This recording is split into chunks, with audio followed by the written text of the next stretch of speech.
अब लोकतंत्र का उत्सव शुरू हो रहा है। उत्तर प्रदेश सहित 5 राज्यों में विधानसभा के चुनाव होने वाले हैं। ये चुनाव जनता को अपनी शक्ति प्रदर्शित करने का एक अवसर देते हैं। लेकिन ये चुनाव नेताओं की अग्नि परीक्षा भी होते हैं, पार्टियों की अग्नि परीक्षा भी होते हैं और मतदाता उनका आंकलन करते हैं कि 5 वर्षों में उन्होंने अपने क्षेत्र की, अपनी जनता की क्या सेवा की है। जिन लोगों ने सेवा की है या जिन्होंने काम किया है वो जनता के बीच जाने से नहीं डरते, नहीं कतराते। लेकिन जिन्होंने काम नहीं किया है, जिनका अपना खुद का कोई व्यक्तिगत प्रदर्शन नहीं है या जिन्होंने अपने आप को मिले इस अवसर को यूं ही व्यर्थ में गंवा दिया है, वो जनता के बीच जाने से घबराते हैं। पार्टियां भी बहुत सारे उम्मीदवारों का आंतरिक आंकलन करती हैं।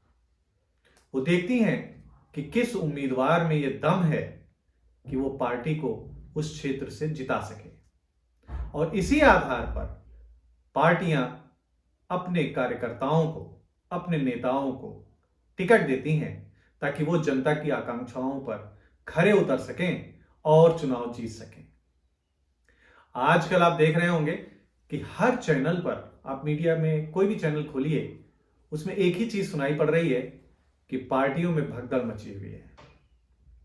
बार बार लोग ये बोल रहे हैं कि भारतीय जनता पार्टी से बहुत सारे नेता भाग रहे हैं। अभी अभी आपने देखा होगा कि 3 मंत्री उन्होंने भारतीय जनता पार्टी को छोड़ दिया। उनके साथ कई सारे ऐसे विधायक भी थे जो भारतीय जनता पार्टी को छोड़कर चले गए। मैं कई लोगों से मिला, लोग मुझसे यही पूछते हैं कि लग रहा है योगी जी अब दोबारा वापस नहीं आएंगे। ऐसा लग रहा है कि भारतीय जनता पार्टी में सब कुछ ठीक नहीं है, लोग भाग रहे हैं। कुछ लोग तो इन भगोड़े नेताओं को मौसम विज्ञानी भी बोल रहे हैं। वो ये बोल रहे हैं कि इन्हें आने वाले मौसम का पूर्व ज्ञान हो गया है और इसीलिए इन्होंने पार्टी को छोड़ दिया। तो ये कैसे मौसम विज्ञानी हैं? क्या इन्हें अपने आप पर भरोसा नहीं है या इन्हें इस बात पर विश्वास नहीं है कि इन्होंने 5 वर्ष तक जनता की कुछ सेवा की होगी? खैर, उन्होंने छोड़ा, मुझे लगता है कि इसके कुछ और भी कारण हैं। केवल हम इस विषय में ही ना देखें कि ये नेता अगर किसी एक पार्टी को छोड़कर चले जा रहे हैं तो उससे पार्टियां कमजोर हो जाती हैं। कुछ पार्टियां बहुत ही काडर बेस की पार्टियां हैं। उनके पास बूथ स्तर तक मजबूत एक तंत्र है, उनके समर्पित कार्यकर्ता हैं और उनके समर्पित वोटर्स भी हैं जो उनके बड़े नेताओं के नाम पर वोट डालते हैं, पार्टी की नीतियों पर वोट डालते हैं, ना कि किसी विशेष नेता पर। अगर नेता ने काम नहीं किया, मंत्री ने काम नहीं किया, विधायक ने काम नहीं किया, तो पार्टियों को यह पूरा अधिकार है कि वो उनके वोट काटे, उनके टिकट काटे। और ऐसा ही होने वाला भी था। जो 3 मंत्री छोड़ करके गए हैं या जो विधायक छोड़ करके गए हैं, हो सकता है कि उनको भी टिकट ना मिलने वाला हो और यही कारण रहा हो कि उन्हें ये जरूर पूर्वाभास हो गया कि अब शायद मुझे यहां से टिकट नहीं मिलने वाला है और उन्होंने अपनी आस्था बदल ली। वो अपनी आस्था बदल करके किसी दूसरी पार्टी में चले गए। कुछ नेता तो यहां तक बोलते हैं कि हम जिस समाज के नेता हैं, इन 5 सालों में ये सरकार में हमारे उस समाज का कोई भला नहीं हुआ। अगर ये सच्चाई होती तो आप खुद सोचिए कि जो खुद 5 वर्ष तक इतनी बड़ी पोस्ट के ऊपर बैठे रहे, इतने बड़े मंत्री थे, उन्होंने अपने समाज का भला क्यों नहीं किया?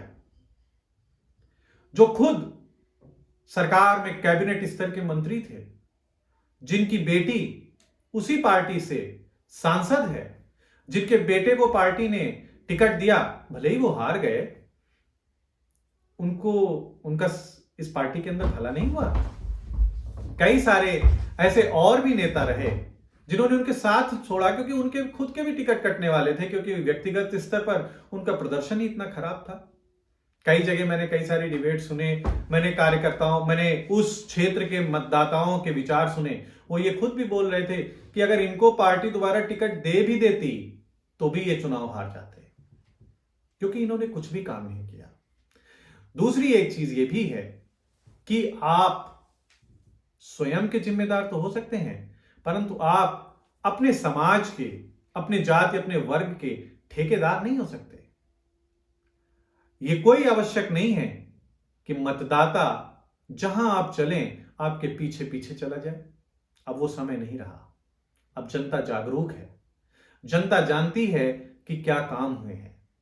जनता जानती है कि किसने इन 5 वर्षों में प्रदेश को भय मुक्त बनाया, एक ऐसा वातावरण तैयार किया जहां प्रदेश की जनता भय मुक्त वातावरण में सांस ले सकती है, जहां गरीबों को इस कोरोना की विभीषिका में भी लगातार गरीबों को राशन मिला, उनको भूखे पेट नहीं सोना पड़ा।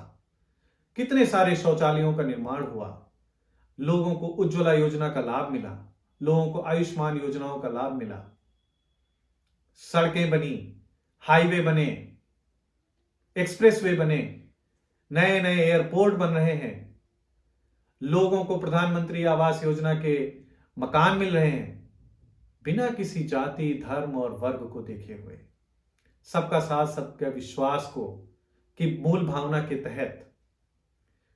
तो जो लोग भाग रहे हैं उनका भागना उचित भी है।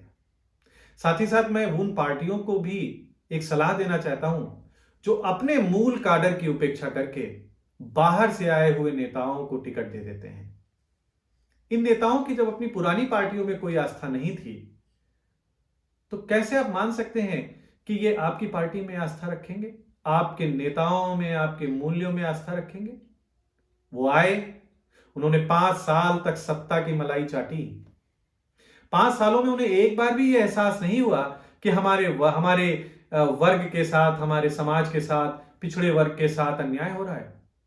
ठीक चुनाव के पहले जब टिकट वितरण होने वाले हैं और जब उन्हें खुद इस बात का एहसास है कि उनको टिकट नहीं मिलने वाला है या वो टिकट पा करके भी जीतेंगे नहीं, क्योंकि 5 वर्षों तक तो उन्होंने अपने क्षेत्र की जनता का हालचाल भी नहीं लिया, तो ऐसे में उनको हारना था, उनको टिकट मिलना ही नहीं था। तो जब टिकट नहीं मिलेगा तो भागेंगे ही भैया। तो ये है भगदड़ का सच, भगदड़ के पीछे का सच। जनता जागरूक है।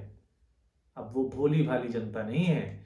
जनता नेताओं को, पार्टियों को उनके काम की कसौटी पर खरा उतारती है और फिर अपने अमूल्य मत का प्रयोग करती है। तो अगर काम करोगे तो जीतोगे, नहीं तो भागते रहोगे। कोई ठौर कोई ठिकाना नहीं, आज यहां तो कल वहां। नमस्कार।